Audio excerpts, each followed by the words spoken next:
Well, good evening and a warm welcome, ladies and gentlemen, as we come back on a Thursday night to the midpoint of this 23rd season of the RaceKraft V8 Veterans Championship as we return to the States and bring ourselves to the rolling hills of the Barber Motorsports Park in Alabama for this fifth round of 150 clicks of racing action coming our way this evening. Thank you all for joining us here on SimSpeed TV, whether you're on YouTube, Facebook, Twitch or Kick. My name is Daniel Yeaman. Will be on the microphone once again tonight and rejoining regular series commentator David Haynes will be with us very shortly to bring us all the action from this place here tonight. And speaking of which, let's have a look at our Google Earth track map of the Barber Motorsports Park as we are in that sort of southeastern pocket of the US, although here in Alabama, and Birmingham I should say, we're a little ways away from I believe the capital. I mean, you can see there, Atlanta, Georgia, not too far to the east, which is the nearest major city of note apparently on this circuit here. As I can now welcome David Haynes back to the broadcast, well, to the broadcast for tonight I should say, as we zoom on into the track itself proper. Now interestingly, this track map we've got here tonight apparently lies, but that's guess my fault for not learning how to do these things yet. But according to the official map, we've actually got 17 turns individually numbered around this place. Every source you look at will try to tell you something different for some of these, and then how can you have 7 and 7A and then 7B? Shouldn't they be 7A, B and C? Is always what I ask myself around here when I'm not asking myself where is overtaking going to come from and how's the tyre wear going. There are so many long, medium speed right-hand corners around here. You absolutely roast your left-hand side tyres. Yeah, you will indeed. Clockwise orientation there, putting the work in. And the fact that most of the faster corners around this place, David, are your right-hand turns. Notably, of course, the second part of the S is at turn 10. The super long, not high speed, but super long, 2-3 double apex left-hander there to start the lap off, as well as turn 12 and 13 as you come, and 14. 12, 13, 14 as you close off the lap as well.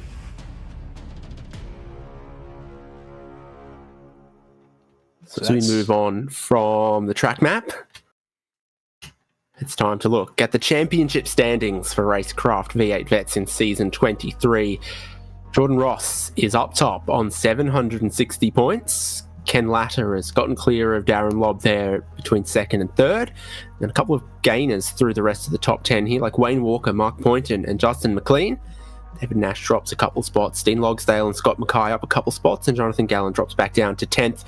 Biggest mover, Michael Whiting. Biggest shaker, Christian Smart. We'll see who turns out and turns up at Barber, but it's Jordan Ross with a back-to-back championship in his sights.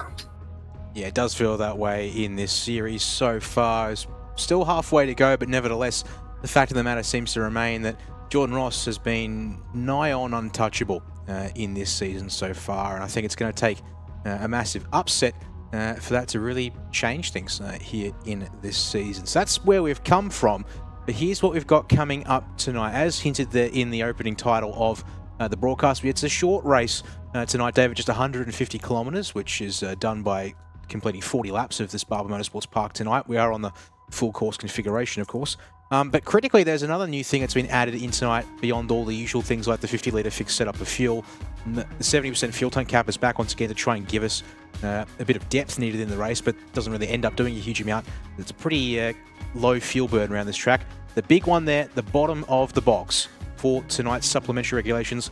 You said tyre wear was going to be high, and you only have one set of tyres available to take at pit stops here tonight in this race. We'll talk about more in a second after we go through the fuel, but keep that in the back of your mind. Yeah, absolutely. So the possible predicted strategies for tonight with the 2 compulsory pit stops in a relatively short race. The 70% fuel tank restriction tries to keep the strategy window a little wider open so that lap 1 isn't the critical lap number. In the end, it's lap 9 that will be the critical lap number. So the red line is what would happen if you stopped really early, stopped on lap 2 when the compulsory pit stop window opens, and then stopped again when we crossed the critical lap number at lap 9. Yellow is if you did a bit of fuel saving and ran all the way out to lap 18, and then ran all the way to lap 31 for a late stop. Teal somewhere in between. But even with a 70% fuel tank restriction and just 50 starting litres, the I can make my second stop and get home from here number happens quite early in this race.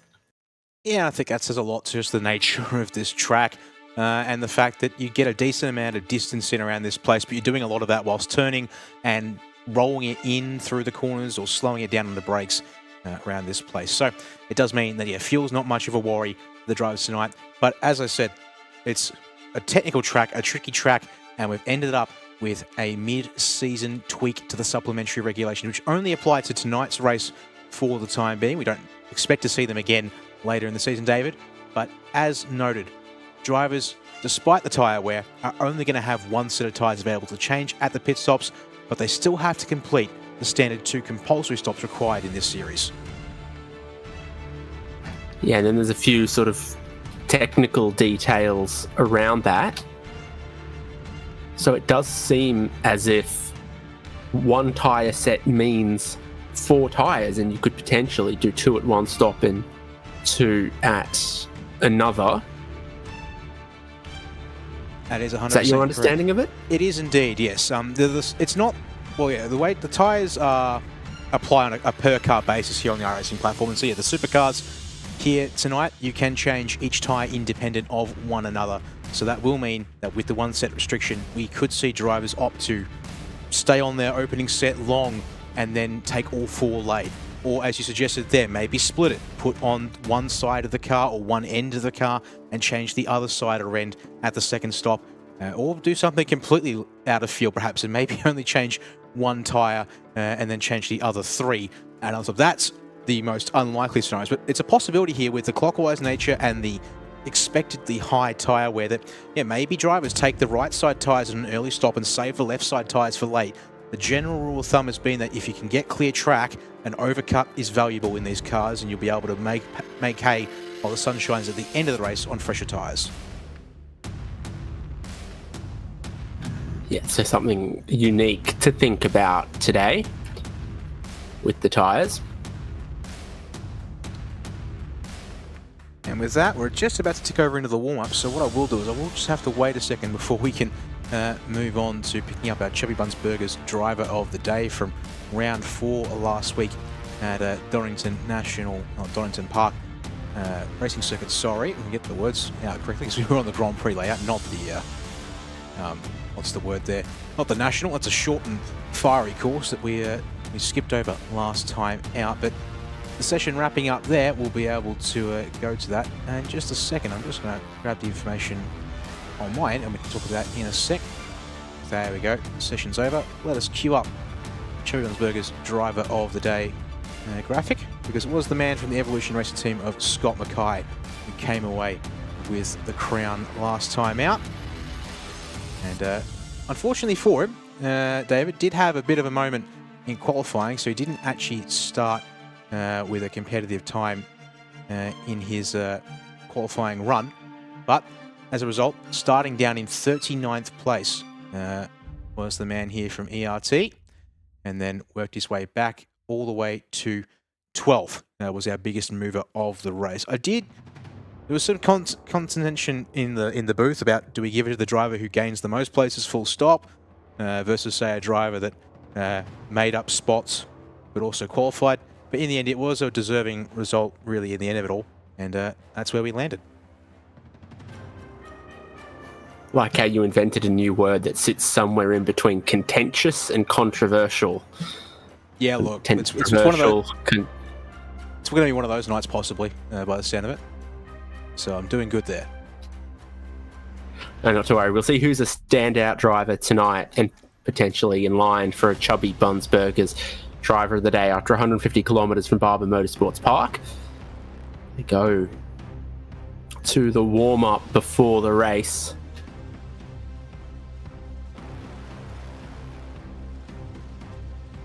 That we will indeed. I'm just going to remove a few things there from screen, folks, because apparently we're having a little bit of grief there with the overlay software once again, so I may need to restart that manually. And now that we are in warm-up, we'll be able to go to the grid in just a couple of minutes here. But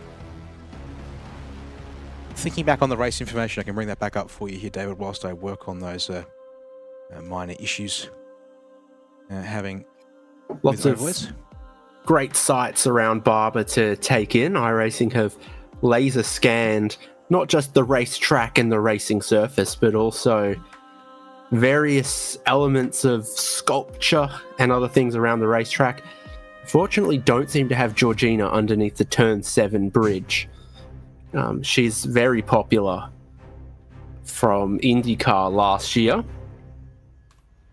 Did they save Georgina after the race and were able to get her back up on the bridge? She got back up. They got her back on the bridge. Yes, I did get a chance to catch the calamity that was Georgina's appearance down onto the circuit, as it were, because it was definitely probably a little out of the expected realms of what would happen. But I did all right there in sorting that out. So I have to try and keep my eyes and ears on IndyCar once again to see if there's another surprise guest appearance, as it were.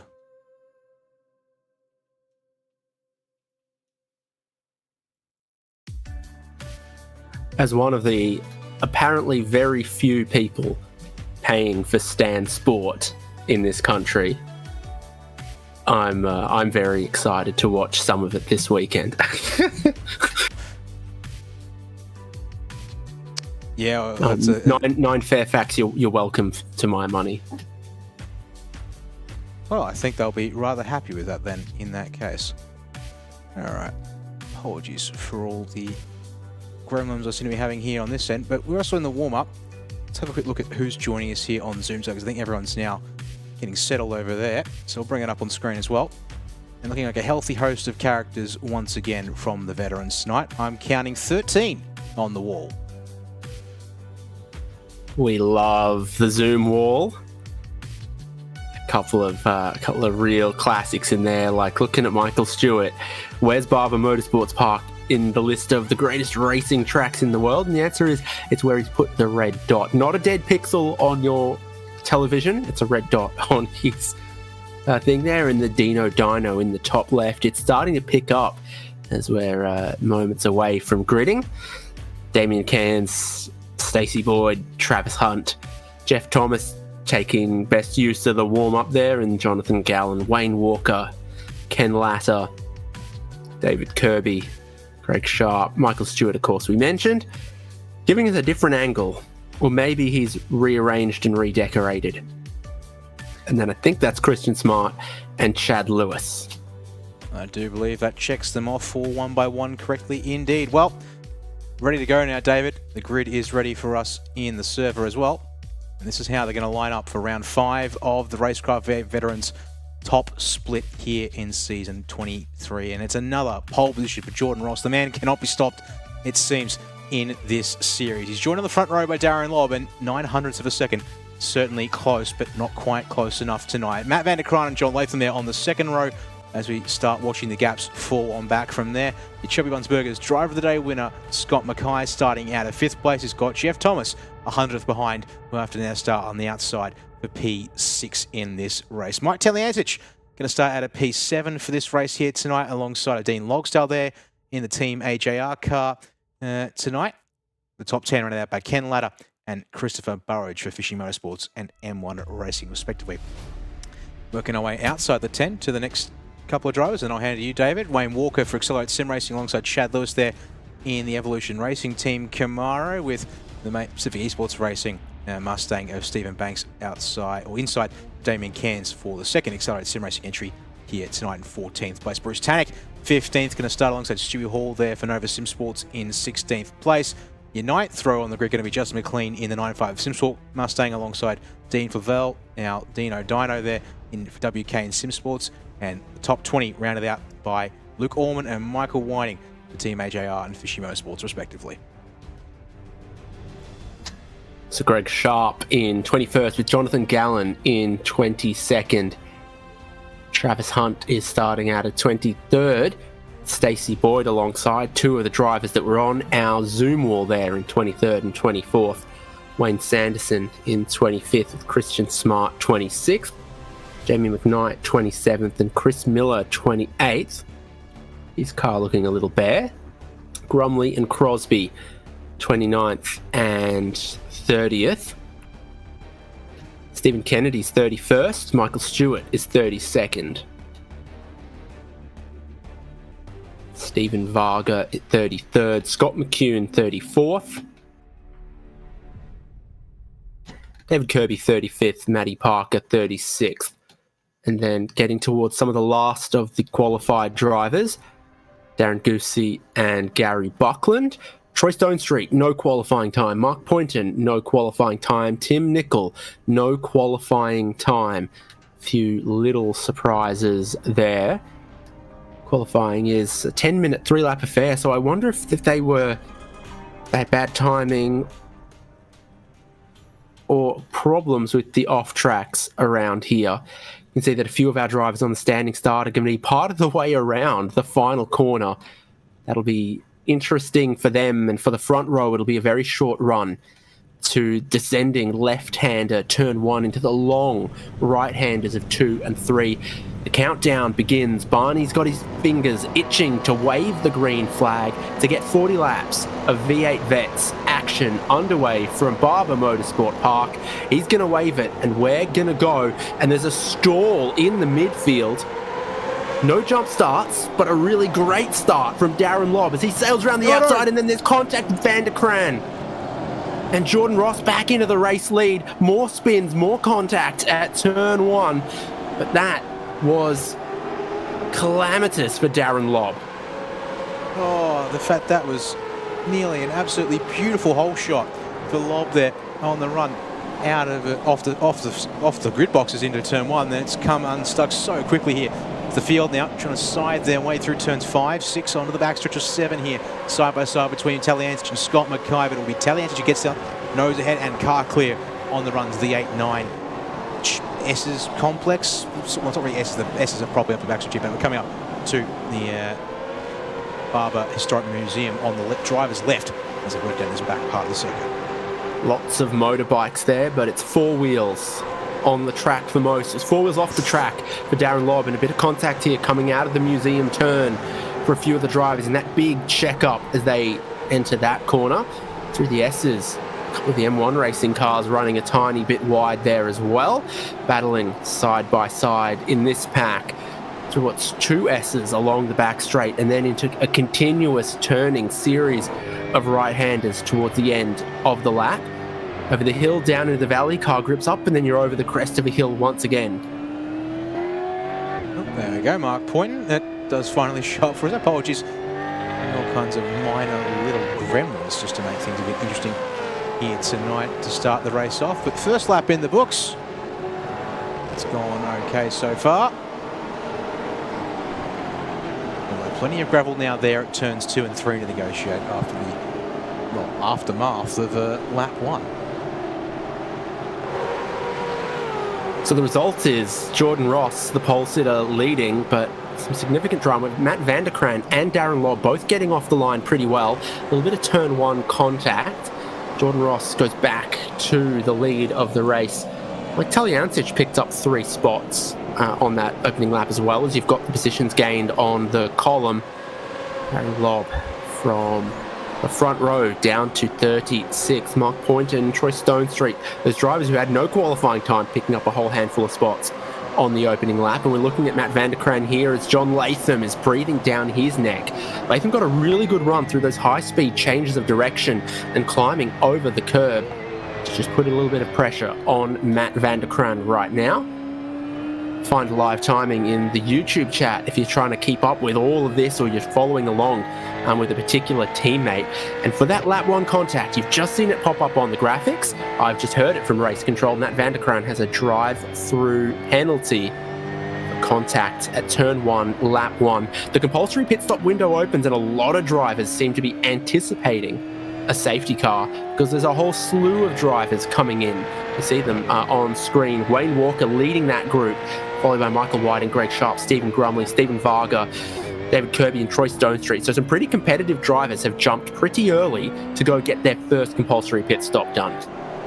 Now, is this going to be drivers just taking fuel, I wonder? Because the biggest problem is we can't unfortunately tell from the broadcast angles what the drivers are doing in their stops. because all the cars will go up on the jacks in the supercars, regardless of service being fuel only or fuel and tyres.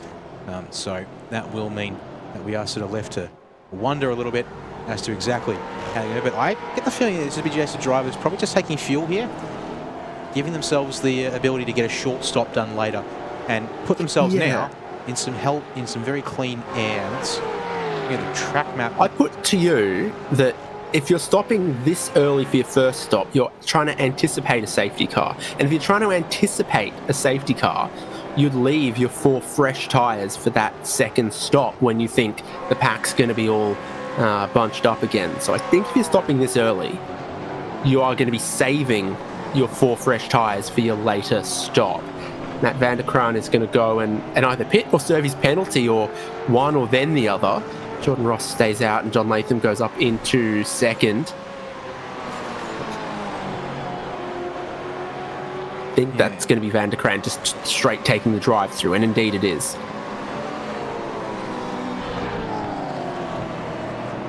Come back to the lead pack. I'm just trying to find the track map information so I can actually pick in the wrong section. That's why. Let's put the entire class. Yep, there it is. That's in everyone who's on track. There you go. So that's the spread of the field right now as they work their way around. So you can see Jordan Ross there already building a healthy margin. But our drivers at the back. Who's the first car out of the pits? It's Van der Kraan who's taking a drive through, as Tim Nichols also apparently had to do the same. With my data. Now, Tim Nichols had a pit lane start, which was for license points accumulated so far this season.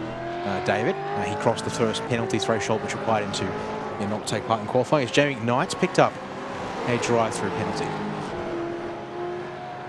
Yeah, there was a few other incidents of lap 1 contacts as well, and obviously the very, very first one was Matt van der Kraan and Darren Lobb, but then obviously they've worked their way through a couple of others. You saw that gigantic checkup at Museum Turn 7C, and there was some contact, I think, breaking into one of the other good overtaking opportunities around here, which is Turn 5, the left-handed hairpin right in the middle of the racetrack.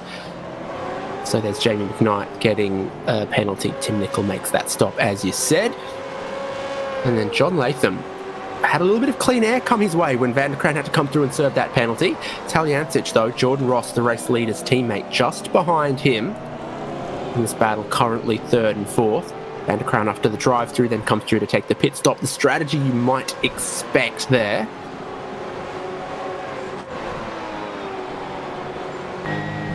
So often you see these JWM Sim Sport drivers of Jeff Thomas and Travis Hunt quite close to each other. But Thomas qualified in 6th and Travis Hunt qualified in 23rd. So a big split, an uncharacteristic split between the very close teammates that are not very close here at Barber for whatever reason. And Thomas is leading the Thomas train, not to be confused with the tank engine. Dean Logsdale, Christopher Burridge, Ken Latta in this view over the brewed coffee rear wing. For the second I thought you were going to say the Truly train from F1 days of yore, but apparently not. Indeed, I would think that a bright yellow and black Mustang might be a little easy to distinguish from the iconic blue steam engine of Sodor, but I guess, yeah, you pick and choose bits and pieces from time to time, I guess. Although now I have this burning desire to, I wish I knew what, I don't know, model or make of steam engine Thomas was. But let's leave that for go down the rabbit hole. There's like, for every one of them, it's like, this character is most closely resembles a British Rail Class 55 diesel. Don't go down the rabbit hole, man. Focus on the racing, where it's very clear that we have Ford Mustangs versus Chevrolet Camaros with the latest Gen 3 available on iRacing. Burridge and Ken Latta have both gained spots off this race start, but that graphic, of course, slightly complicated by Matt van der Kraan's penalty and early pit stop and some of the other pit callers that we've had. So from 26th down to 41st, they've all made it stops at this point. We might be seeing a couple more. It's a really long and complicated pit entry here. It's got 2 corners in it and a braking zone. And so you see them begin to drop down the timing column before it then triggers that they're in the pit lane by the length of the pit entry before you actually get to the pit lane speed limit. So Ken Latta, I think I've been told by trade, is a painter, and that checks out with how protected the seat is in his sim rig and his shoulder, and he's going down the inside, bit of rear locking, bit of movement on the steering wheel as he tried to turn in towards the apex, and the rear tyres were locking up a little bit, but he gets the move done and well. Check that box, up to P6 now for the Fishy Motorsports driver. A master stroke, you could say. Yes, that's true. Although would the true masterstroke being if he could make his way forward up to podiums or challenging Jordan tonight, perhaps. And this is just the opening brush of this work. Perhaps he masked his intentions well. Ken Latta, Christopher Burridge, Chad Lewis is this group now. Latta's gotten just ahead. No sign of these drivers pitting too early. Flavel and Allman, one of them's going to be coming in. Steen Flavel. Chad Lewis is on board right now. You know all the sim equipment stuff. What steering wheels he got? Well, that would appear to be one of the new additions from Max Practice Innovations. It's Burridge. Told you, turn 6, rear locking as you descend down into the braking zone. On board earlier with Latta, you saw he had to manage the rear locking. Burridge has had ferocious rear locking there that sent him sideways. He's lucky he's only lost 1 spot because that was dramatic in the grandest scale. Yeah, well, pulled me out of the inspection of Chad Lewis's sim rig and equipment, but I think that's going to also be another problem tonight. As I said, harping on and about tyre wear and the restriction on the tyre sets tonight. Well, that there has just cooked both rear tyres at the minimum and probably scuffed the front something decent too, with the car being near on 90 degrees to the track surface on its way into turn 6. And it proceeds to immediately head for the pit lane. Now, will this be to take some replacement tyres or at least just get a stop done? I'd surely think get a stop done, but hang on to those tyres for as long as you can here, Christopher. So you're now looking at more than half of the fields that stopped. Jordan Ross has found good success from running long in some previous races, and the highest running driver who has stopped is Wayne Walker. Remembering he qualified about 10th or so he's relatively high up the road and then has had a pretty quick and early stop. We're past the critical lap number for your second stop, though, so I wonder who's going to go for that. Don't be confused by Matt Vanderkrant or Jamie McKnight, because they've both served drive-through penalties. Yeah, this is sort of the danger point of the race, I'd say, yeah, David, because if a safety car comes out, yeah, all these drivers here could fill up and get the car home and not need to come to the pits again. They'll have to manage the tyres, something fierce, but yeah, they clear the stop requirements, whereas the drivers out front, they're hoping they can stay out and be able to take advantage of tyres later in the race at this point and stretch this opening stint tyres and fuel as far as they can.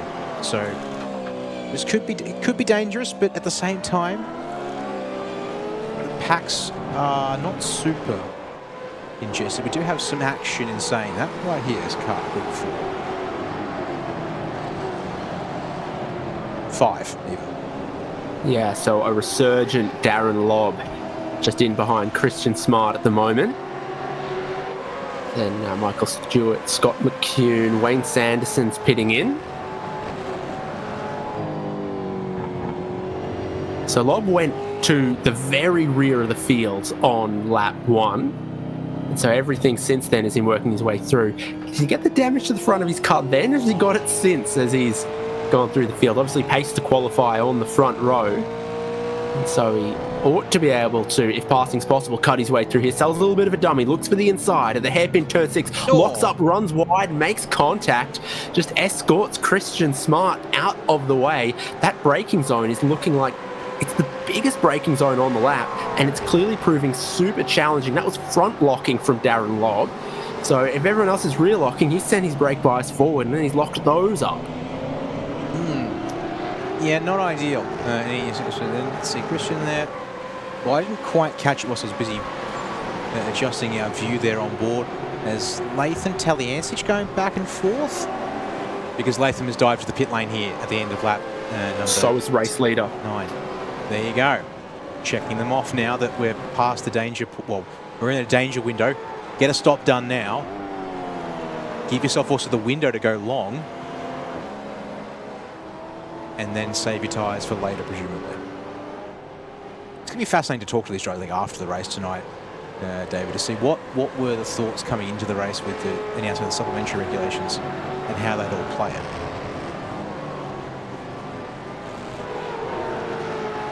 Jordan Ross pitting. This is the traffic he's going to find himself in, though. His lead of drivers to have made A stops. He's just at the tail of everyone who hasn't stopped. And this Darren Lobb, Christian Smart group. And there's Darren Goosey, whose first name is spelt differently on iRacing now than last I looked at it. Letting Jordan Ross go. So from Jordan Ross's perspective, he's really hoping that a lot of these drivers will pit soon. His biggest rival, though, to being overcut is his teammate, Mike Taliancic, so maybe he's not too worried. Well, it's entirely possible what you're seeing, David, as far as I make it based on the names on the windscreens of these cars, that league administrators actually do set everyone with a custom league name just to clean things up, I guess, when it comes to name presentations. But it does mean that for cars like these Gen 3 V8s where we have name stamps on the vehicles, it puts the entire name on the front windscreen rather than just the surname. So that could be it, because I've got data provided by the admins as well for driver names, and I do believe yes, what I've got is spelled differently than what's present in the server tonight. It's true. There's always 3 sources of driver name: their name on iRacing, their name as a nickname inside of the league, and then for broadcast graphics reasons we can attach custom names to their ID, and sometimes all 3 of those things are different. So it's just something I was noticing for Darren Goosey, but it's neither here nor there. Jordan Ross has gotten past Gary Buckland as well in this group, so he's refusing to be held up too much. But next is Scott McCune and Michael Stewart and Christian Smart. But the last lap for Jordan Ross was actually his outlap from the pit stop, so it doesn't count particularly well. There is Michael Stewart in the bottom right, and above him, this big piece of wall art. There's a cluster of American racetracks to the left-hand side of it there. So between Daytona International Speedway, Sebring, VIR, and Road Atlanta is Barber Motorsports Park that he's put a red dot on to remind himself where he's racing tonight. Actually more for our benefit, but that's what I'll say. Actually, there we go. I'll actually bring it up here, folks, in the reverse shot. I had to take away the timing tower to see it, but there you are. Just next door to Sebring International Raceway. And actually, of the circuits there on that list, it's actually, I think, quite aptly positioned there between Sebring and Road Atlanta. From my basic understanding of American geography anyways. Yeah, just next to Interlagos. Makes the road trip sound very, very easy. There's another move from Jordan Ross behind as he goes past McCune and then gets very close to Stewart as well.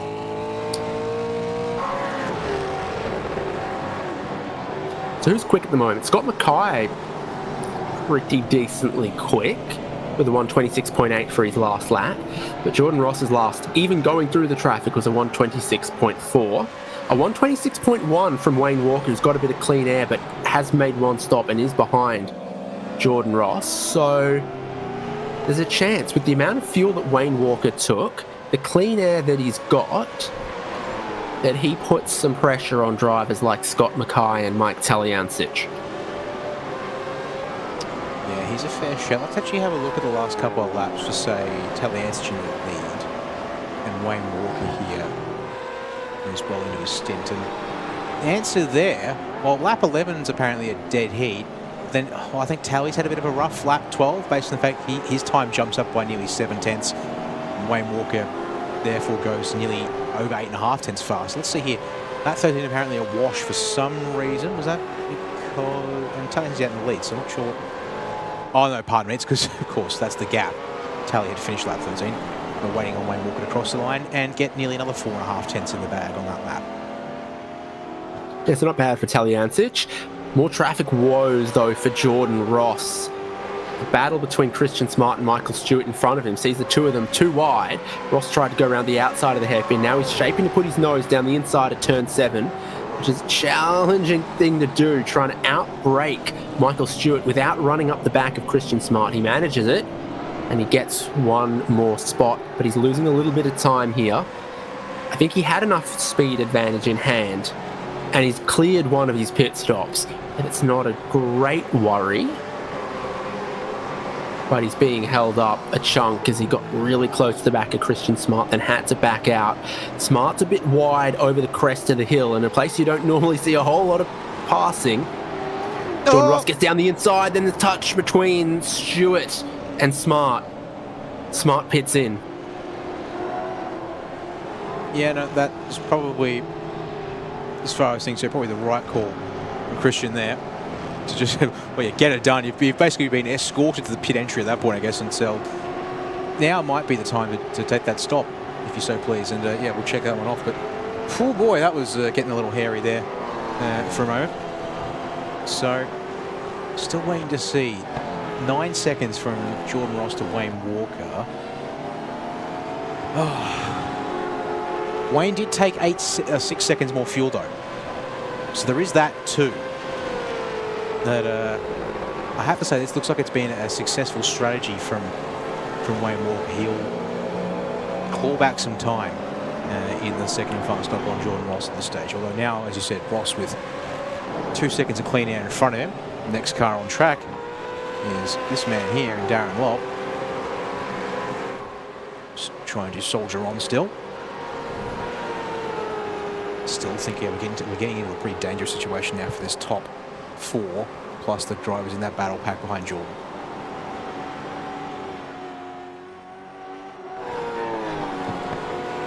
Yeah, 15 laps completed, 25 to go, and the fuel tank restriction, you'd very much think about making your first stop already, particularly knowing you need to make 2 and that you could leave yourself vulnerable if a safety car came out, which, hey, is possible. There was someone who's just recently gone backwards towards the wall,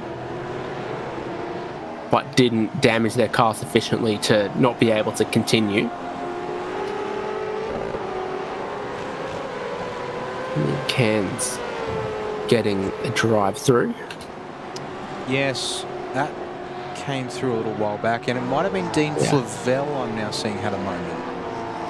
We haven't gone to a replay yet in this race, thanks to RaceKraft Simulations. And maybe also perhaps a quick look at lap 1, turn 1 again, just to catch that race start potentially as well. Let's go to the 880 of Dean Flavell here first up. So alongside Bruce Tanek into turn 7.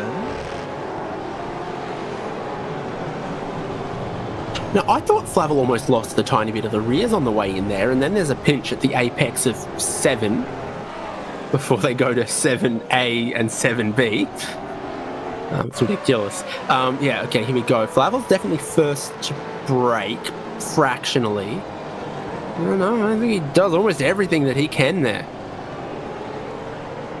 Yeah, and I'd say, if anything, neither driver's done anything wrong. They've made contact, and physics The interpretation of them, be as they are, has been a little unkind there. As we've got a host of drivers in the pit lane because we are now hitting the end of the fuel window for the starting tank capacity. So let's go back to live pictures and catch here.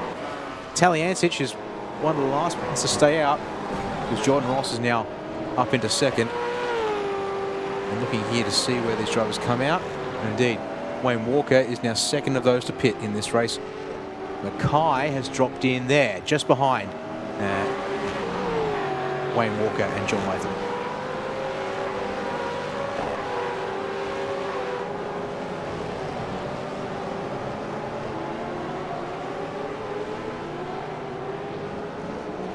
Still, I was going to say devoid of anyone who's made their second stop, but just as Matt van der Kraan comes into the pit lane for the third time, once for a drive-through penalty, now the second time to take pit service, he'll be one of the first drivers field to take this all the way to the end. Presumably this is the stop where he goes and takes 4 brand new tyres.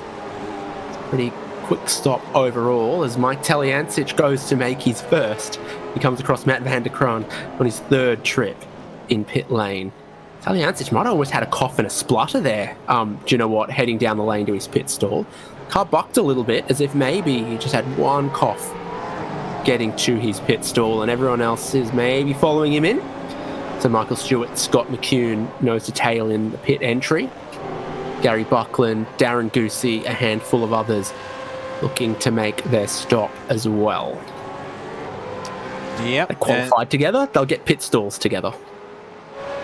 And the field shall be cleansed of the first compulsory stop, at least anyways, here tonight, with one more to go. Now, I actually would be curious to know, someone like Mike Talyancic, you're actually almost at a point of the race where, whilst I said overcut is generally preferable, small track that is now somewhat spread out. There's not really a gap you could have slotted yourself into in that majority of the field. Would someone around this point in the race have gambled on fresh tyres in the middle of the race to try and be able to put themselves into a gap later on? Do they just take fuel only, I wonder? And can they then drive defensively enough to protect any position that they have gained from the stop? Oh, so many possibilities that we're going to have to try and unpack with just the top 3 alone. Jordan Ross leading 8 seconds ahead of Mike Talyancic, but with 6 seconds less of fuel. Talyancic in second, ahead of Wayne Walker in third. Same pit stop time for Talyancic and Walker. Longer pit stop time for John Latham. Same pit stop time as Talyancic and Walker for Scott Mackay. So I think John Latham is looking positive to maybe get back to second place once the second stops work through. The problem for him though with that long first stop is that while it leads him to a quicker second stop, it also leads him to being behind Wayne Walker right now. If he's got more pace to use than Wayne Walker, or if Mike Talyancic gets further clear, then this could take John Latham strategically out of second place if this middle stint sees him getting held up and if he doesn't have the pace.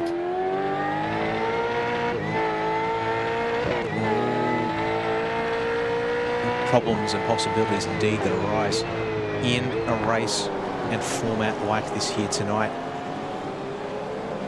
Dramas at the hairpin of turn 6. There's a 9.5 car and a Pacific Esports Racing car out there.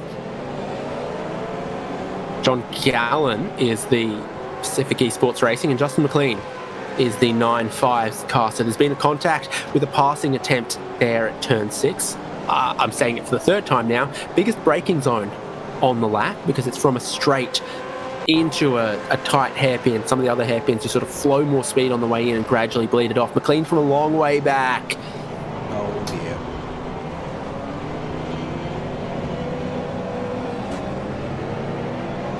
Rejoin almost has a couple of question marks on it there, but space left on the inside to take the curb. There's, low. Travis Hunt it is indeed. You catch up with Travis Hunt on the rear by having a big old wiggle, self-induced on the exit of turn 7. And so that is that there by the looks of things. Did we get that lap 1 turn 1 replay? We still haven't, no. I meant like to, that. And the leaders then all came into the pits and I thought that was probably appropriate to check in on that there. So drivers, pretty please, give me a moment. Because now I do have to scroll, it's a bit of a scroll to find it, but we can get to it without too much fuss. There we are. Lap No 1, question turn 1. When you found it, because yeah, it's lap 1, it's turn 1, it's off the line. Can we go helicopter? We sure Because can. it looks like both sides, they get a great run. And then, oh yeah, lobs all the way clear of Jordan Ross around the outside, and Matt Vanderkran outbrakes himself, gets the apex curb, and then pushes out wide into Darren Lobb. And then there's another incident further back. I'm getting dizzy. A few more of them come through as well there as well. I went the wrong way. That's a real criminal shame. I mean, let's try and pick that again and go the right. We'll go backwards this time. We'll just pick the one car that's Bolton Strickland's a bang from Vanderkam. Just going to have to wait here a second, folks, to find the car. It's going to appear Nova Sim Sports. I think that might be Stacey Boyd. Yes, it is, unfortunately, there. For now, as far as I'm aware, one driver from outside Australia and New Zealand in the split. So that's what happened lap 1, turn 1. And yeah, so Wayne Sanderson is Club UK and Ireland, but the ping says racing from somewhere in Australia or New Zealand. Yeah, that's actually a good point to catch up on and note there. Thank you for that. As in case it was, well, it was expected, and it is now confirmed that Justin McLean's contact right here at turn 5, sorry, called the eye of the race control team, and has promptly been issued with the drive-through penalty for the contact there with John Galley. So unfortunately, it's an extra trip to the pit lane for the 95 SimSport driver tonight that they'll have to tick off on the way to the end of this race. Tell you what though, Stacey Boyd getting 230 ping from New York to Sydney is not bad. Normally that's in the 300 range. Surely must be like on the west coast or something. And that would less suit the time zone though. Well, I guess that's one of the things. Maybe one day, hopefully, Stacey has a good result and we can chat to them about the race. What I can say is being privy to a little bit more information about Stacey, given our own other admin activities. Stacey provided the location mentioned being Buffalo, New York specifically. Home of Salon's hot dogs and the Toronto Blue Jays baseball team during the COVID years when they had to play in America. 6 on the mic. That's Chris Miller. I was going to look here at this. He's calling in an incident back right before pit entry. What have we got from Mr. Miller? Turn 14. I can't see anything straight away, David. I didn't catch the message to give you any extra clues, but for a whole heap of drivers, we're past the halfway point, and if their first stop was fuel only and their second stop was 4 tyres, this is about the time you might expect it. It's just past the halfway point to go to those new tyres if you double stinted them initially with a bit of extra fuel drop. Travis Hunt and Luke Allman haven't made their second stops, as John Latham and Steve Banks in front of them will. And then Travis Hunt will go to pit lane to make his second stop. His teammate Jeff Thomas did it about a lap or so ago, 1.5 laps ago, so I thought it was likely coming. Jordan Ross, Mike Talyancic, Scott Mackay as the top 3, as Wayne Walker and John Latham have gone for their second stops early. So what's the gap between Walker and Latham?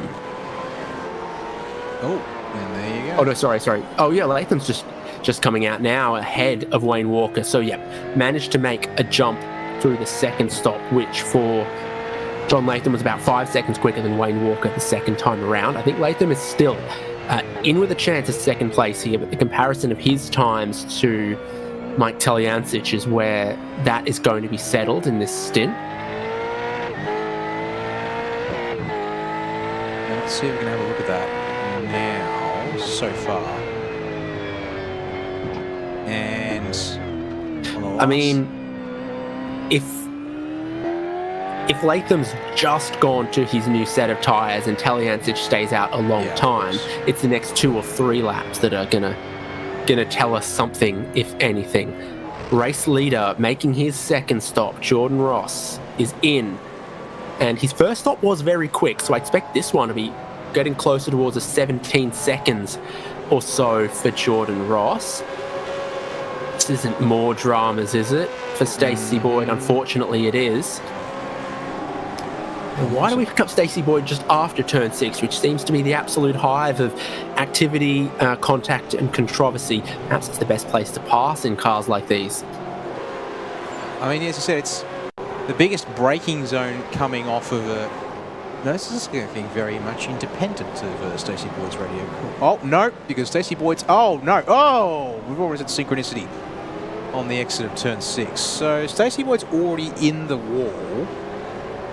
Nosed in at least. There we go. It shows up now after I found Matt Vanderkrans. I thought maybe Matt was involved. No, Matt's had his own moment there. Nope, that's the one. Everyone's moving. I want... Give me Stacey Boyd. Give me Stacey Boyd. 1 second. There. Sorry. Took a moment. Okay, Ken Latta behind. Is there going to be a touch? Oh, you bet there's a touch. It's kind of a touch after Stacey Boyd already starts lighting it up, almost. I guess these cars are very dynamic on throttle application, and Stacey has to wait a long time. So this is the onboard.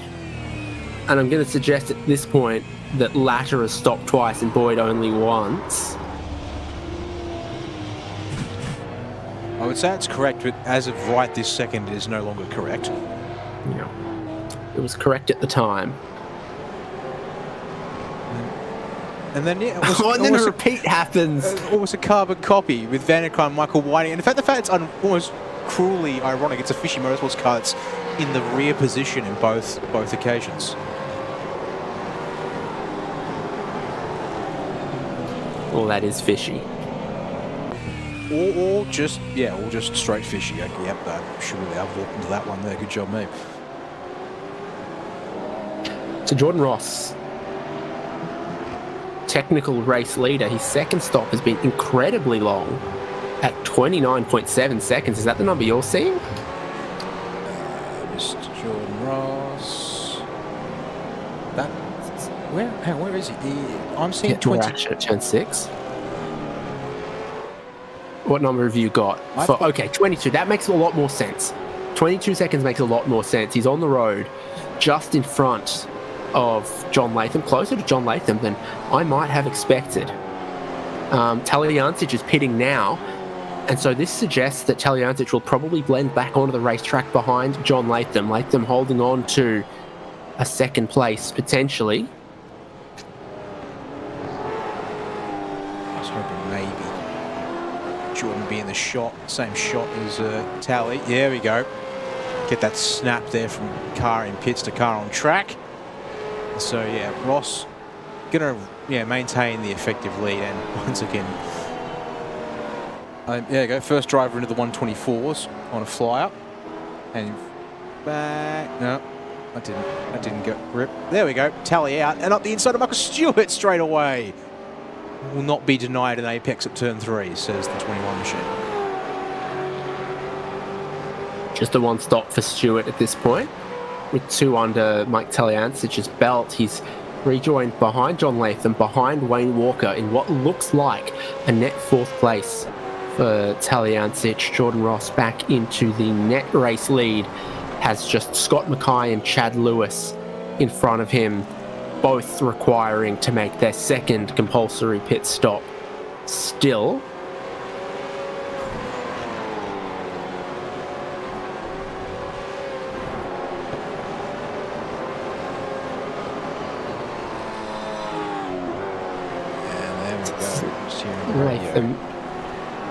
Latham in his second place, but Ken Latta getting a drive-through penalty for contact that we saw on replay.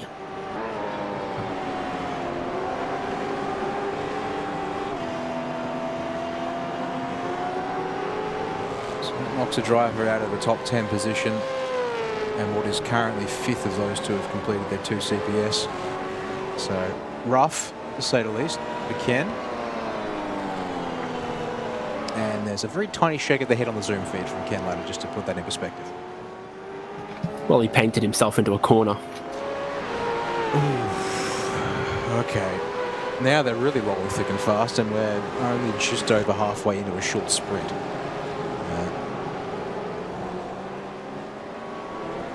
Just going to see what else we can have a look at, who we should check in with. Damien Cairns, I have him on the zoom feed. Where is Damien? In a battle. Yeah, Damien Cairns is in 25th, having made 2 stops, just ahead of Wayne Sanderson, having made 2 stops. Wayne Sanderson, Club UK and Ireland, but with a very, very fresh 58 ping, means he's not in Sydney, but he's not in Auckland or Perth. You can just draw a circle about 600 kilometres wide out of Sydney, and that's somewhere where he's going to be. Damien Cairns, ironically, no, let's not even go there, but this is a good battle between the two of them.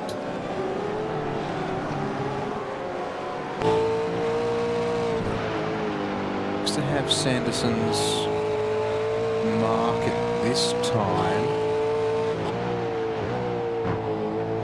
Although on the last lap, lost nearly 3 seconds to Wayne, so that's an off-pace lap.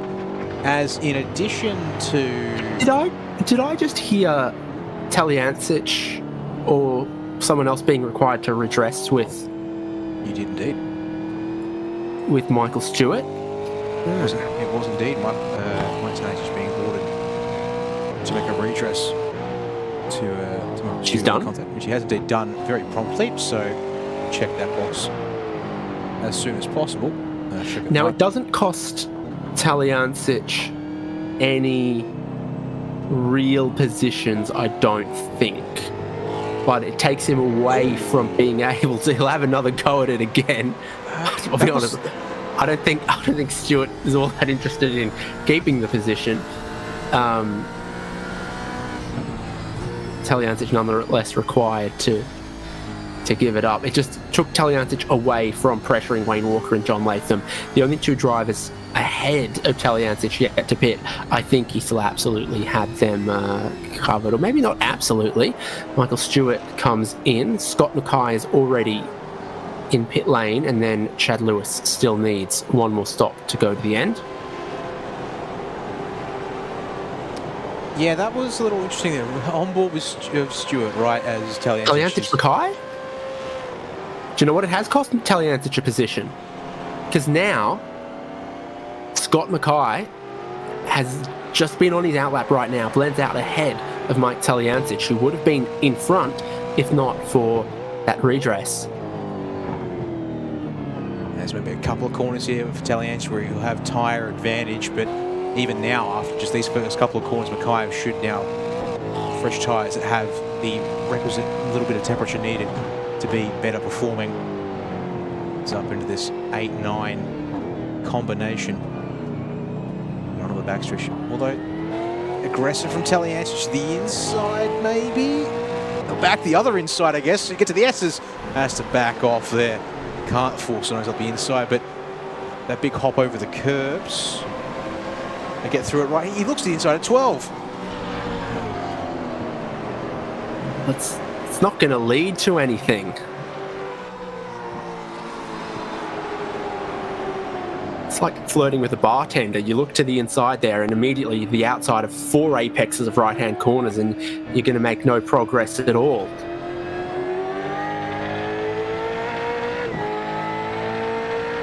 Audacious, to say the least. Now jump up to 4th and 5th now with Chad Lewis in the lane taking his second and final stop of the race. Now let's see if we get different approaches. So turn 1, Mackay tries to roll it in faster, sacrifice the entry to turn 2 and 3. Tally trying for a later turn 3 and a tighter turn 3 apex, but it all washed out there pretty even at the end of it all. Well, that's a bit of it. Oh, he wanted the look, I think, David, but he couldn't get there that time again. No, most of the time, Scott Mackay gets it pretty squared off in the traction zones and pulls a couple of car lengths. It's out of this turn 7 where it's a curved braking zone that he seems to struggle a little bit more, and Talyancic has got the curbs all figured out. So Talyancic is close here, traction in the curved acceleration zones, but Mackay in some of the others, particularly out of turn sort of 5 and 6, really squares it off well. Have you looked at the Wayne Sanderson train? I have not. Let's just see here quickly if this eventuates into something, or is this going to equalise again. This Italian's strong there into the last couple of turns. But, well, the front stretch doesn't really invite a big move this time. He'll try again with the wider entry. Oh, but then he doesn't quite get it to hook in that time until very late. And even then, the second go at the steering, David, on turn 3 to try and get it to bite. A curb at 4. Don't say that very often. Yeah, no long straights here at Barber, so you've got very short gearing, so it's very punchy in these traction zones, but also that sort of eats at the tyres and makes you try to handle the steering. And with the long corners, sometimes cars can be set up where you've got a lot more camber on the rears or something, gives you sort of mid-corner grip, but doesn't give you traction grip quite as much. This is Wayne Sanderson, last stopped 16 laps ago, and you will be hard-pressed to find any clear track for the next couple of seconds behind him, with Stephen Varga, Matt Vanderkraan, Chris Miller, Darren Crosby, Dean Flavel, Christian Smart, Michael Stewart, Michael Whiting, John Gallen, Stephen Grumley, Jamie McKnight, and Stephen Kennedy. There's just a whole massive group of cars here. I'll help you out there with that. Yeah, that group. The battle for 21st will be taking up half of your TV right now. It's a lengthy list, I'll give you that. Quick guys in this group, Matt Vanderkraan and Chris Miller for sure. And they're already near the front of said group as well, so look to see what can someone like Vanderkraan do there. Out of position after being penalised for the lap 1, turn 1 hit. Trying to flow the car, not overdrive it over the crest there, as you see, and then at the same time, don't burn the front tyres off there into these last couple of turns. It just sounds so gently here. And then trying to find a clean, smooth power there, which he does. But it just all costs a bit. It costs meters to those who are willing to perhaps push the envelope a little bit more at this particular moment. Whether that comes back to him towards the end of the race, he'll certainly be hoping for it. But Varga, of the guys at the front of this train, David, looks the most aggressive at this stage. But Sanderson also doing a strong and smart defensive job up here in particular at turn 5. Yeah, he's a car length to the inside in turn 5. Miller has a little bump on Vanderkraan. Miller look for another little bump potentially here, with Darren Crosby just behind as well. So not many passes taking place there. A few of them threatening though.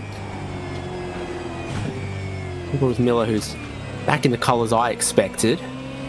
Also back in the model of car I expected as well. He was mainly running the Ford Mustang, and then he was in the Commodore for a second. He's back in a Mustang.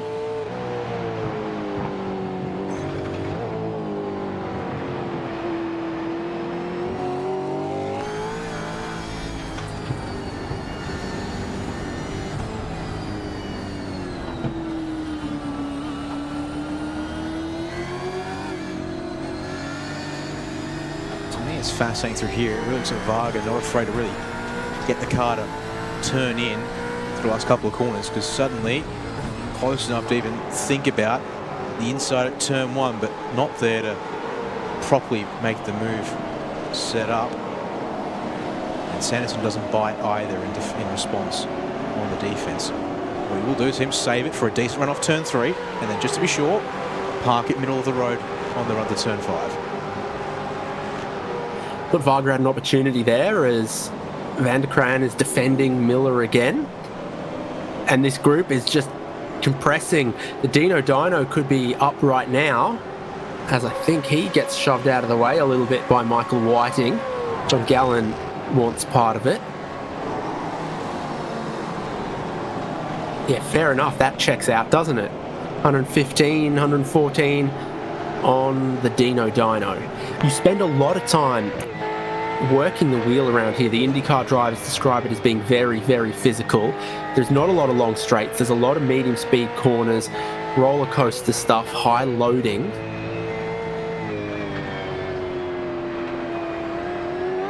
And then you're dancing with the devil as well in a fight like this.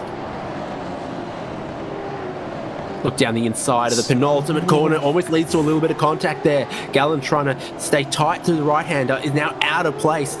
So when you've got a battle like this, the overlap becomes difficult. Grumley's around. And I think that's unfortunately an unforced error to boot there as well. Regathers it. The number of times that you touch half a tyre on the grass on the outside of that final corner. There's no paved runoff. It's a super committed corner and you can just touch the grass while you're still loaded and kick yourself into a slide like that. And whilst we had the super pack for 21st going on, there's still these other battles here to keep our eyes on. There's actually, well, back to the super packers. Whiting off as Christian Smart made a move on Darren Crosby, I think. Or is Crosby trying to finish a move on Smart? I actually don't quite know which way this goes, but in the end, it'll be the M1 Racing Mustang ahead of 999 Camaro, and at the front of the group. No, this is all the same order. I think it's just, yeah, it's getting more compressed somehow, and that's saying something. They were overlapped. Matt Vanderkraan and Chris Miller ran side by side through turns 5 and 6, so they're getting impatient. Varga's getting a little impatient with Wayne Sanderson, perhaps, who we think might have some of the oldest tyres here. They're going to have 5 more to go. They're going to have 6 more to go because the race leader's already crossed the start-finish line, that being Jordan Ross, now extending his lead to 5 seconds clear of John Latham, who's 3 seconds clear of Wayne Walker, who's 11 seconds clear of Scott Mackay, battling with Mike Talyancic. And Tally again, another attempt to get an inside drive at turn 9. Can't make it work this time. Again, it's such a short run to that back stretch, the 10-11Ss, that really requires an error from the car in front to be able to make something of a good run through 9 at the very least. Although, here you go, up into 14. Both drivers look to be on the edge, but in very different ways, I'd say. And there we go, up the inside, the door is open, and Talyancic needs no further invitation to take a top 4 spot away. Talyancic to 5th, put a lot of pressure on Scott Mackay, who's running out of tyres a little bit, ran out into some wide stuff in the marbles. Behind them, Dean Logsdale's ahead of Stephen Banks, Jeff Thomas and Chad Lewis in these positions 6th, 7th, 8th and 9th. Then again, Matt Vanderkraan was overlapped with Chris Miller, and Vanderkraan managed to just hold on to it, but a couple laps in a row they've gone side by side through turn 5. Matt Vanderkraan has placed himself just right with just the right traction to keep Chris Miller behind. The 2 cars in this pack that have the oldest tyres, it's pretty plainly obvious. Wayne Sanderson and Matt Vanderkraan, both of them are driving, keeping a car behind as it is at the moment. Miller looks for an alternative way to try to force his way through. We've seen that kind of thing be called a redress before, but Miller's through on Vanderkraan now. From turns 2 and 3 over the crest at 4, where Sanderson's been trying to hold off Varga. Varga surely at some point is just going to send it all the way down the inside of 5 here. You'd think so, as we're actually joined in the commentary booth by Scott Rankin, who's just wrapped up finishing Oceanic Dirt Sim Events duties tonight. Scott, welcome to the booth, even if it might be very briefly here tonight. You've joined in a bit of a feisty period of the evening, it seems. I mean, I love Barber. Big fan of Barber. Always interesting and challenging to drive. But yeah, look at these guys just absolutely going at it. But the big thing is there's a lot of stories for a lot of these drivers to be this deep in the field as well. So it looks like it's been a chaotic night from Barber. Yeah, it has indeed. Unfortunately, yeah. Time and space for a lot more chaos, I'd put to you, looking at this group in the mid-pack. as well as some of the others. And the one tyre set allowed has created a lot of offset. Anyone who's made their penultimate stop early is perhaps hurting a little bit. Sanderson hurting a bit here. So a whole group of drivers there. Varga and Miller have gotten through. Now Darren Crosby's trying to line him up. Crosby trying to look down the inside of Wayne Sanderson. And then Van der Kran has lost out from some of this as well. He's side by side with Christian Smart, who's trying to go all the way around the outside. This looks like motorway traffic right here. 2 lanes, no one making any progress. Crosby in the grass, slow run with Sanderson behind. Oh, Smart in the grass too. It's getting wild here on the turn 5. Van der Kran going to get the inside there. So he can. Christian Smart elbows up the inside of Gowan, as McKnight, I think, actually picked up a spot around the outside as well. And then the battle for traction on the exit of 7 here, and they all just, man, but they just keep on the right side of Respectful. This is great stuff to watch now here. 4 wide on the way into turn 5, and somehow they pull it off. It was Christian Smart, who was wide on the grass out of 4, that needed to dive deep on the brakes to try to protect some of his positions. So who's got the freshest tyres and the most grip in this pack? It should be Michael Stewart. It should be Scott McCune.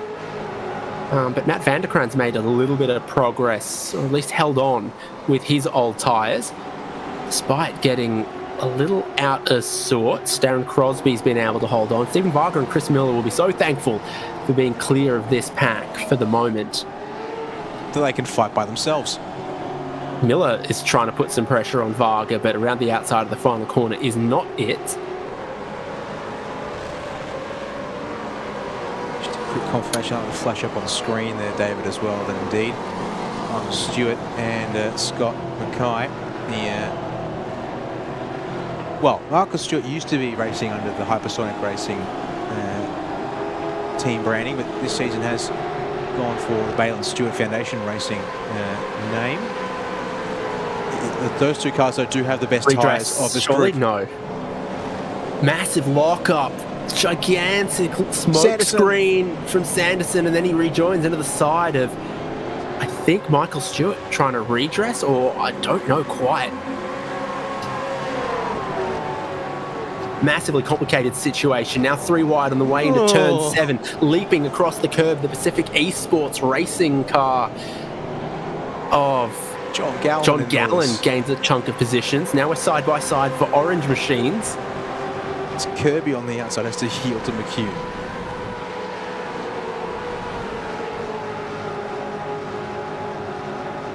Actual bonkers. And there's other fighting elsewhere in the field too.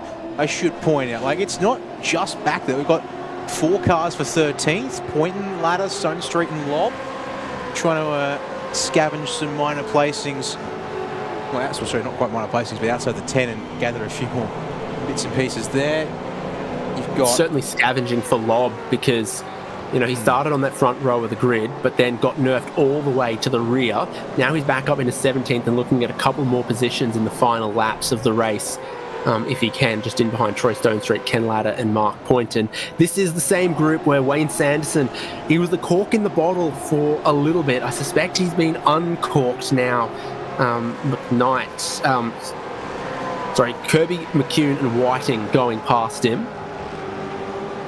And now around the outside.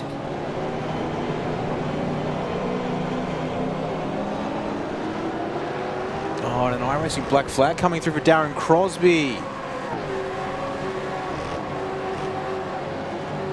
He's been off on the way to turn 7. He's got a lot of damage. It's a bit more there, actually. It's not an iRacing black flag. Or was it both? He's got an iRacing black for incident points or something, and then he's also taken severe damage. Right.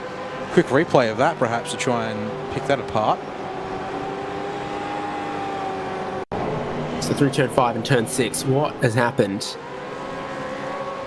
Darren Crosby. Oh, something breaks on the way to turn 7. So it looks all okay behind Darren Crosby. He hops the chunk of the curb and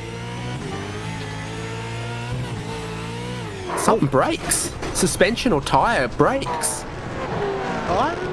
There is a little bump in the road there, David. I'm also wondering if maybe he was just pushing in such a way that it came unstuck. But we need to actually go here to Jordan Ross, because in the midst of all this man has been untouchable this season. He rounds the final turn this far ahead of, well, what feels like the madness. 3 seconds ahead of John Latham to pick up, well, I believe actually it's 5 from 5 for the season, if I'm not mistaken, to continue what has been a perfect run for him. Latham back on the podium tonight, ahead of Wayne Walker in third. First battle inside the 10 here. It's going to be Logsdale from Banks, from Thomas and Lewis, I think, if they all stay as they are to the line. And it would appear to be that way here.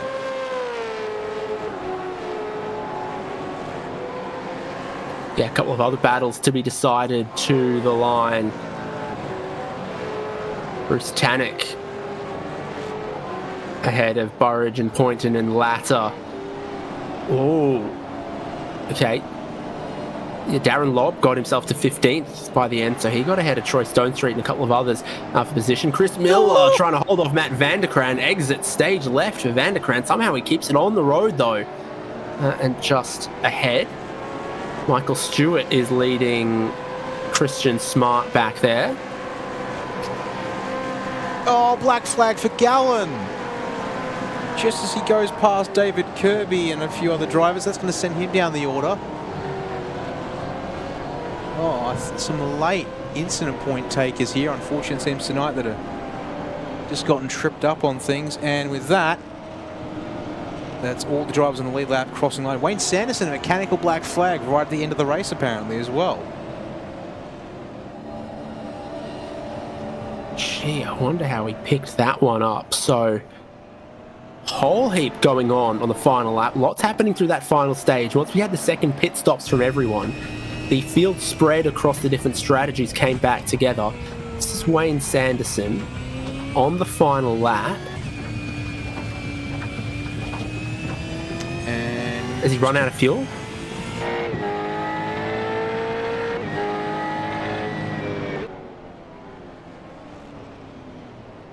Oh, he had that absolutely gigantic lockup. has he done the tyres, maybe? Yeah, you can wear the tyres down enough to the point where... Look, that's struggling to steer. Front left tyre, I think he locked it up so badly, and it might have been a tyre that he didn't change throughout the whole race. And I reckon he's worn it down enough. Yeah, there you go. He just can't even stop on it on the cool-down lap either. I think he's punctured his tyre at the end. Yep. 25 lap stint on tyres to finish that one off tonight. David, it's entirely possible also he changed the tyre, but he ran on it for so long and tried to defend against the pack so hard that it just ended up falling apart for him there underneath him at the very end of the race. But it happened, from what I can tell, either right before the end of the race or right after he crossed the start-finish line. So, you know, if timing had to be anything, that was about perfect from Wayne Sanderson. Yeah, I think it was through the Charlotte's Web right-handers it kind of started to give way on him on the final lap. The good thing, though, is if you get a meatball flag in the final couple of laps, you don't actually need to serve it. You're allowed to finish, and it won't be added post-race like it will be if you go over the incident points or anything else that gives you a black flag that you then run out of time to serve. This is the results after 40 very interesting laps from Barber Motorsports Park. Jordan Ross, 3 seconds the winner from John Latham, who out-strategized his other podium rivals of Wayne Walker and Mike Talyancic. Talyancic in the end finishing just ahead of Scott Mackay in 5th. Dean Logsdale, Stephen Banks, Jeff Thomas, Chad Lewis, and Stuart Hall, the top 10. In 11th was Bruce Tannock, ahead of Chris Burridge, Mark Poynton, Ken Latter, Darren Lobb, from the tail of the field on lap 1, it must be said, to 15th. And Troy Stonestreet, similar, no qualifying for him, finished 16th. And then Travis Hunt, 17th, Luke Allman, 18th, Greg Sharp, 19th, Damien Cairns, 20th. Stephen Varga in 21st, then Chris Miller. This is that train that we saw for the last sort of 10, 15 laps unfolding. So Varga, Miller, and Vanderkrant eventually making position through that group. Jamie McKnight as well. Then ahead of Michael Stewart, Christian Smart, David Kirby, Scott McHugh, Dean Flavel, and Michael Whiting.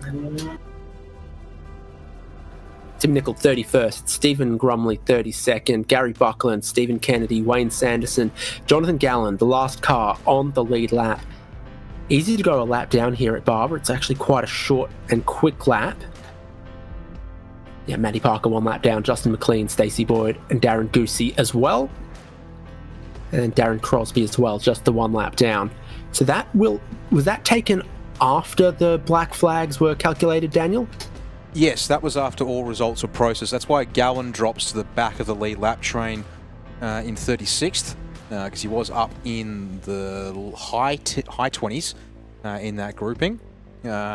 So that does calculate all the iRacing penalties in there at the end with those results on screen. Well, let's look towards our podium, who we didn't show a whole lot in the back half of the race. It was interesting around the pit stop window who was going to stand on the podium. It always looked like our race winner was going to be our race winner, though. I'm looking for 3rd, which was Wayne Walker. Yeah, he's there waiting. He joins us now on the podium. Congrats. Thank you. So, a unique one.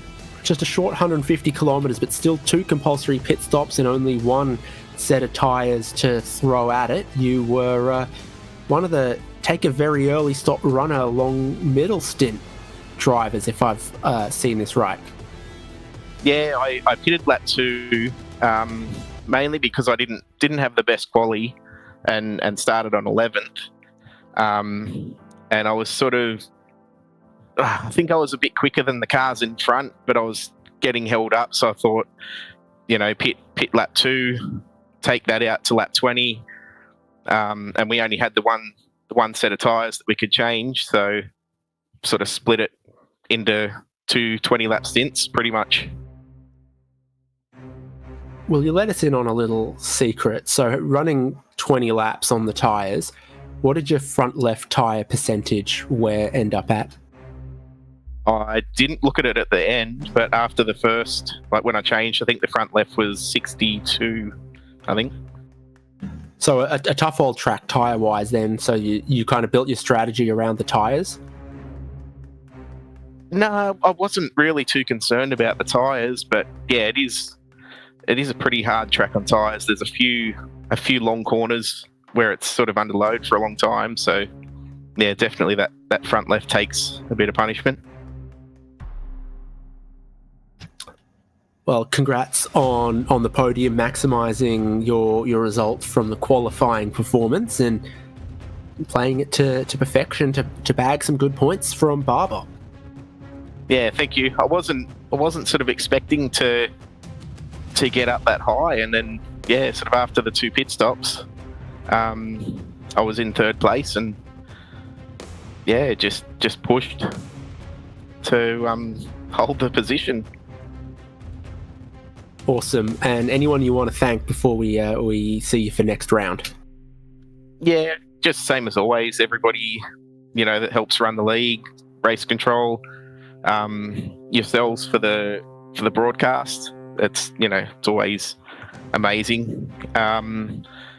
All the other competitors, without them wouldn't be possible.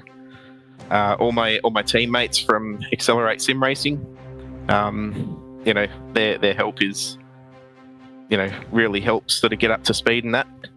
And yeah, all of our sponsors, Abbey Timber, Primal Wheels, Box and Mock Narang, and Modern Deck. Yeah, that's it. Beauty, well done. We'll catch you around. Okay, thank you.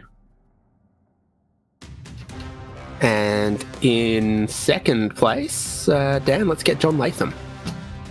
We shall indeed, and we'll welcome you to the box here now. And good to speak with you once again, John. 2nd place here tonight round Barber. And well, we heard it from Wayne that interesting sort of strategy implications with the rules tonight. What did you think of the tyre set restrictions here that were enforced? It's a hard one to say, really. I think I took like 45 litres in that first stop and no tyres. The car still felt pretty good. I had a fair bit of understeer, so I had to go back on the bias a fair bit. But apart from that, like, it didn't feel undrivable. You still didn't really have any more pace to pass anyone. So whether, I don't think the tyres dig off enough to actually, kind of get past someone. So I don't know. I think it's just kind of the same as it was before. Okay, interesting to hear that one from you there, which I mean, very insightful to get those thoughts. I mean, as you said, you chose the early stops tonight. Was that a case of just trying to tick off a stop early in case of a safety car to get out of traffic, or just after lap 2?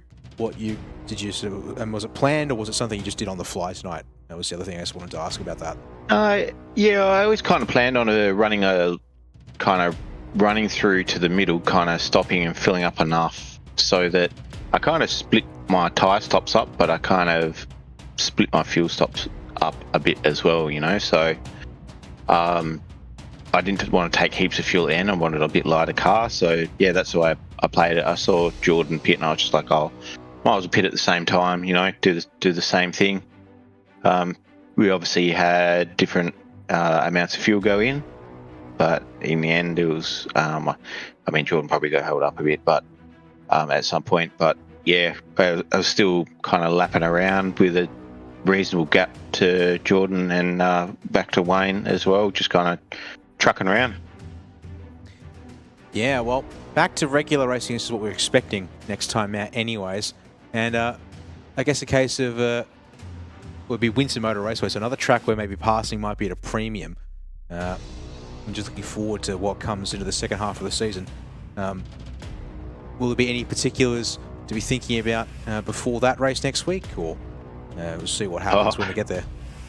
Yeah, I think the biggest thing will be my work calendar, but if I can make it, Wet is a tight, twisty track. I think it'll be a bit tricky for passing there. It's really, unless you take really big risks to try pass someone, it's pretty tricky. And you see the people who do take a lot of risks, sometimes it doesn't come off in their best interest, whether you have an accident or,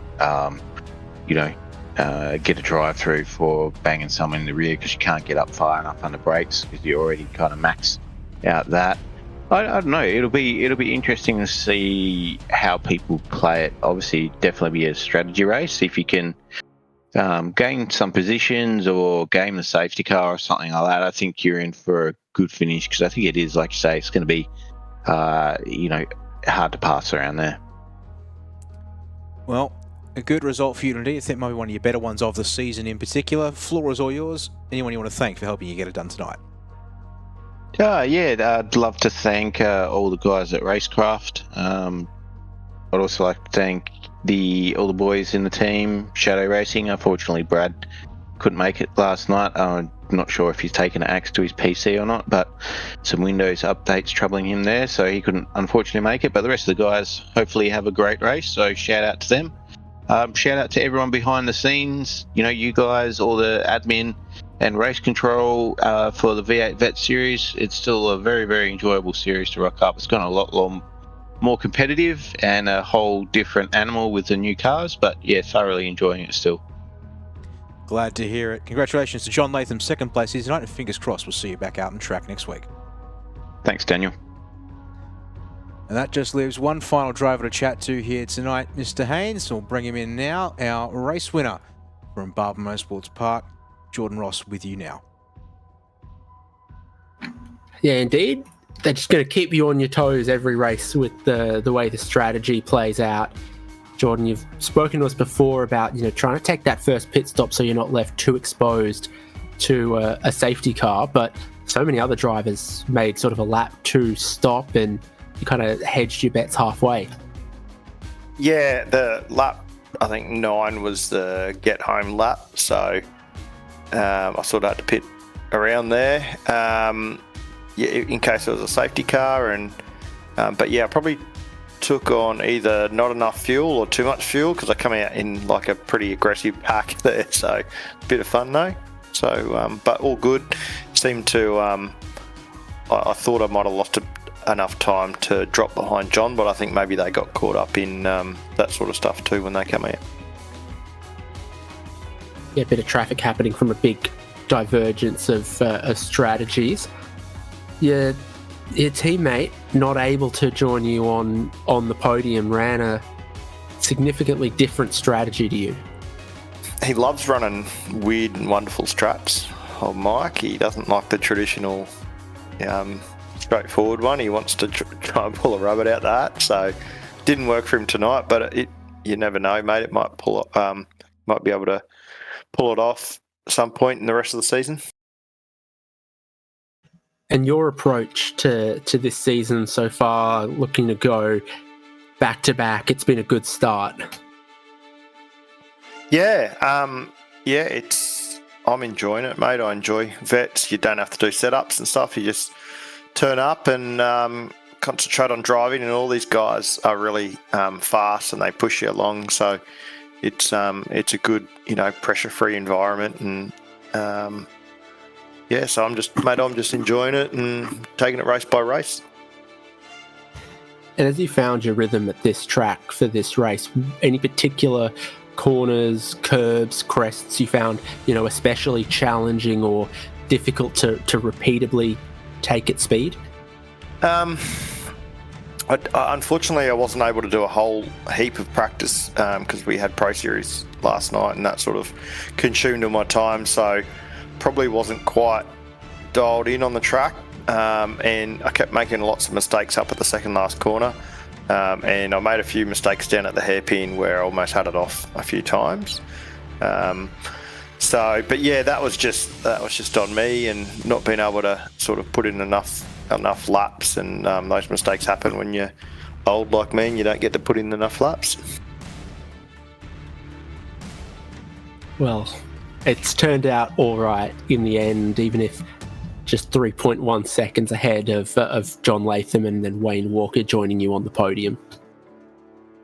Yeah, John was really fast, and it's unfortunate about the incident at the start because I got a bad start between Matt and Darren, because I think Darren had really good pace, and he would have probably been on for the win, or we would have been able to fight it out for the win. So that would have been cool, but maybe next race. There's always next race, evidenced by the great number of seasons we're at with V8 Vets now. So we look forward to seeing you at the next one. Yeah, thanks guys, and I'll see you next week.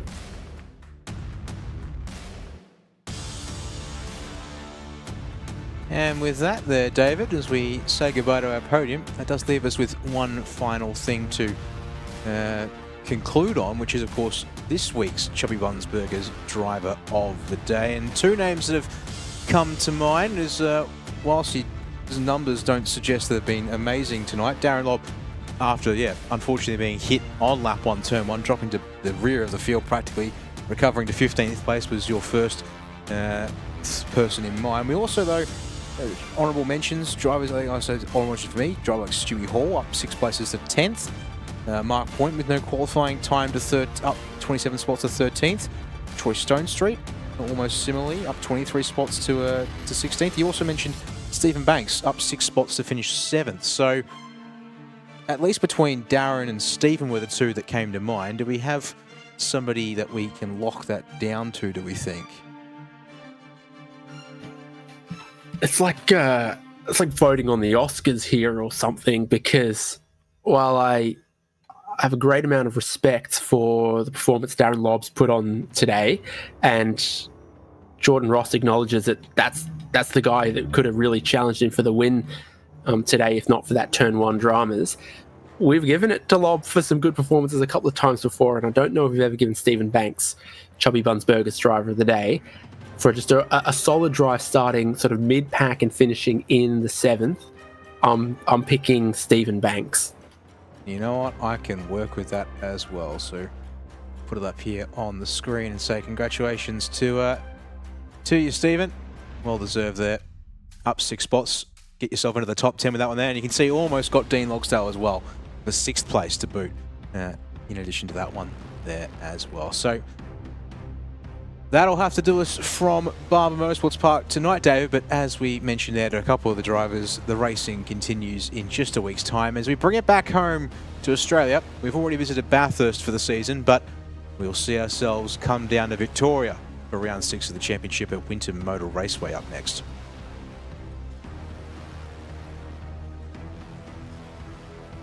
So I think we've just oh no, we've lost David Haynes right on the outro there. So I'll wrap it up there indeed. So next Thursday night, the 8th of May, 8:30 p.m. Australian Eastern Standard Time. We hope you can join us for the next round of racing action here from the RaceKraft Simulations V8 Vets Championship. And as we sign off here tonight, give a big shout out to all of the partners and sponsors that make the series possible. Of course, as we said there, to RaceKraft Simulations, the title sponsor has been now for nigh on 4 or 5 seasons, if not slightly more than that again. So a big thanks to John and his team for continuing to support this racing series. And of course, this goes along with Logitech G, Nova Sim Sports, Parramatta Isuzu U, Player One Sim Gear, LGC Images, Chubby Buns Burgers, and SimSpeed to round off the current list of partners that are helping make this series and the 4 splits of racing that happen on a Thursday night possible. On behalf of David Haynes and our brief cameo and hello there from Scott Rankin, my name is Eddie Amon. Thank you very much for joining us here tonight on a Thursday. We'll hope you see you back for round number 6 next Thursday night as this series gets into its second half.